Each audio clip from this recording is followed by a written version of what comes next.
பல நேரங்களில் எல்லாம் மேலே இருக்கிறவன் பார்த்துப்பான். எல்லாம் மேலே இருக்கிறவன் எப்படி பார்த்துப்பான்? நீயும் தான் உழைக்கணும். எல்லாம் அவனே பார்த்துக்க முடியாது.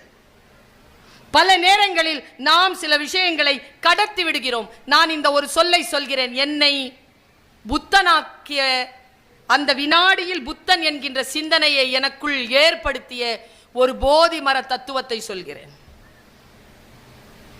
ரூமி என்கின்ற ஒருவன் வாழ்ந்தான்.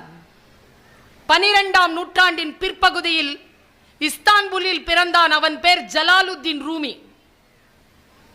மஸ்னவி என்கின்ற மிகப்பெரிய 60,000 கன்னிகள் கொண்ட ஒரு மிகப்பெரிய தத்துவ பேழையை கொடுத்து போயிருக்கிறான். தமிழிலே அது மொழிபெயர்க்கப்பட்டிருக்கு.